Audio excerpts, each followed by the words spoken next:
مدخل. كانت ممثلة الهيئة الرئاسية للجنة مناهضة التعذيب التابعة للمفوضية الأوروبية أول من استقبلني عندما أوتي بي إلى سجن إمرالي. كان أول ما قالته لي: ستبقى في هذا السجن وسنراقب وضعك وسنسعى لإيجاد بعض الحلول عبر المفوضية الأوروبية.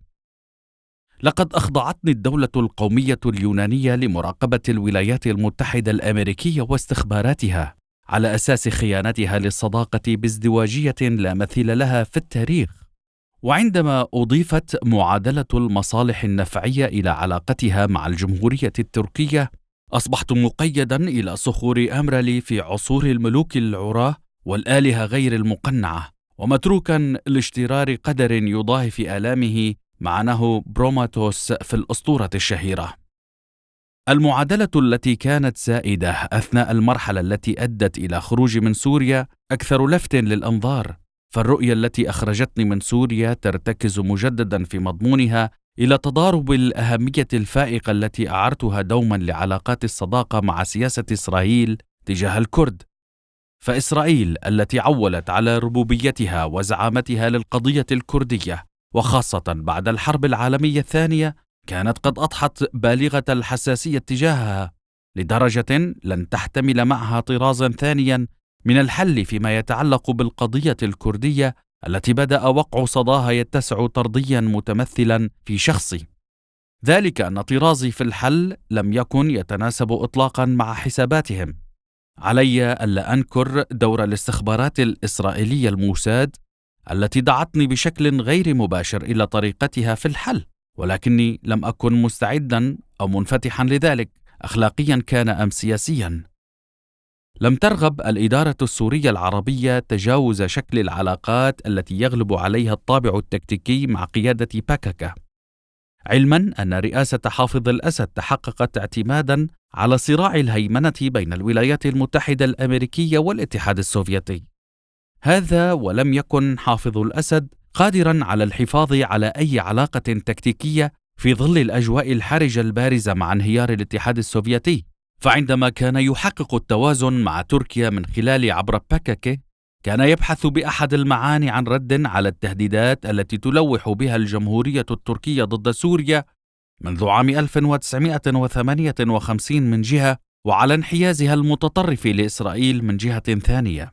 وباعتبار أن باكاكي أداة مناسبة في هذا الشأن، فقد أفسح بذلك المجال أمام إمكانية إقامة علاقة تكتيكية معه على المدى الطويل، حيث لم يكن يراد لهذه العلاقة أن تبدو وكأنها تمهد الطريق لسياسة كردية ثانية، وبذلك لم تتمكن مساعي الحكام الأتراك من التأثير في هذا السياق.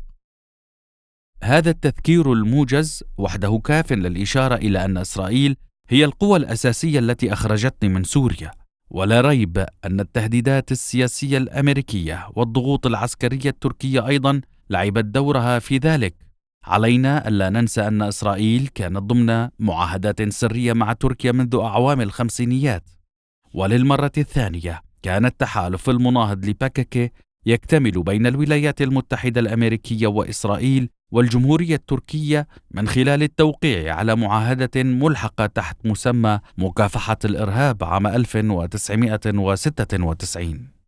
العامل الآخر المهم الذي يجب إضافته إلى هذه المرحلة هو اتفاق الجمهورية التركية مع إدارة باتاكا وينكا على أساس مناهضة باكاكا، بمعنى آخر اتفاقها مع المجلس الكردي الفيدرالي المتكون عام 1992 ومع إدارته التي هي على علاقة مع أمريكا وإسرائيل. لا شك أن حكومات الجمهورية التركية وقواتها المسلحة كانت تتحرك بمفهوم تكتيكي في ظروف تلك الأيام، ولكن للتاريخ سيره الخاص.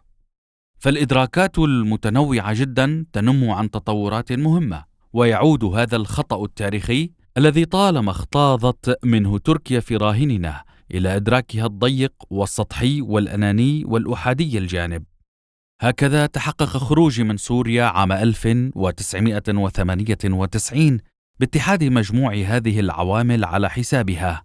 أقولها صراحة أنني كنت منتبها لضرورة خروجي من سوريا، وقد مررت بمرحلة من الانتظار الزائد في هذه الساحة إلا أن جاذبية النهج السياسي المتنامي لأجل كردستان والصداقة التي طالما سعيت للرقي بها إلى المستوى الاستراتيجي كانتا وكأنهما تأسران علي الاعتراف بالحقيقة التي تشير إلى أن الإدارة السورية على أرفع المستويات كانت تشدد بإصرار على مخاطر هذا الأمر، لكني ما زلت أدافع عن أهمية وحياتية الصداقة الاستراتيجية بين الشعوب.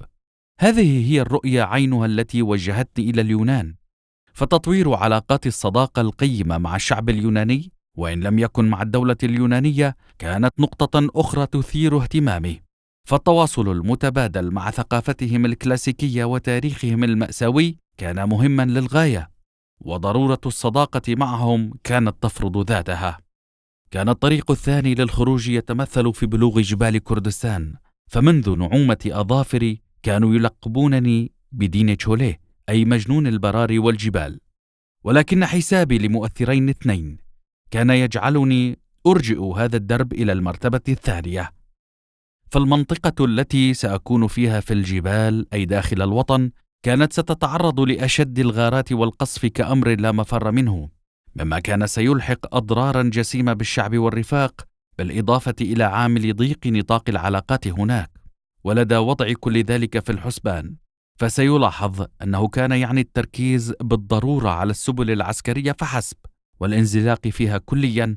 من جانب آخر كان افتقار الشبيبة للتعبئة والتوعية بشكل لا يصدق، وضرورة تدريب وإعداد لها بكل تأكيد يصدني عن التوجه إلى الجبال. باختصار، فإن مزاعم العديد من الأوساط الرسمية وغير الرسمية في تركيا والتي تقول حاصرناهم انظروا كيف حققنا النتائج لا تعكس الحقيقة كثيرا، بيد أن كل المحاولات الحثيثة التي لا تزال قائمة في سياسة التضييق على إيران والعراق أدت إلى بروز عقيدة عمياء ثابتة بدلا من إعطاء النتيجة المتوخاة، في حين أن العلاقات التكتيكية التي أبرمتها تركيا مع سوريا وإيران حبلى بنتائج لا يمكن التكهن بها منذ الآن. ولكن يمكن القول إن هذه العلاقات تعتبر وسيلة لسياسة تحتضن في ثناياها الكثير من الأمور. ولكن ترى هل حكومات الجمهورية التركية مستعدة لتحمل كل النتائج الناجمة عن الحسم بأمر الثنائية، إما العلاقة مع أمريكا والاتحاد الأوروبي وإسرائيل أو مع إيران وروسيا والصين؟ لا شك أن الدروس التي استخلصتها من مغامراتي التي عشتها خلال الأشهر الثلاث على خط أثينا موسكو روما ذات قيمة تاريخية ثمينة، فقدرتي على التعرف على الحداثة الرأسمالية التي تشكل المصطلح الأساسي في مرافعة هذه والمتوارية خلف ألف درع وقناع مرتبطة مباشرة بمغامرات تلك. فلولا هذه المجازفة فدعك من صياغتي لهذه التحليلات، بل كنت سأتعلق بدولتية قومية مشحونة بالقوموية البدائية الكلاسيكية، أو كنت سأنهي مصيري كحركة يسارية كلاسيكية على غرار مئات الأمثلة المعاشة حتى لدى مؤسسي الدول. إني أضع نصب عيني عدم التحدث بشكل حاسم كمبدأ أساسي لعلم الاجتماع، ولكن لدي حدس قوي بأني لن أستطيع الوصول إلى قوة الحل التي امتلكها الآن. جلي تماما بالنسبة لي أن القوة الحقيقية والأصلية للحداثة الرأسمالية لا تنبع من مالها أو سلاحها، بل من قدرتها على خنق كافة اليوتيوبيات بما فيها يوتيوبيا الاشتراكية الأخيرة والأقوى، وكتم أنفاسها ضمن ليبراليتها المتنكرة بألبسة متغايرة الألوان بما يفوق قوة أمهر ساحر.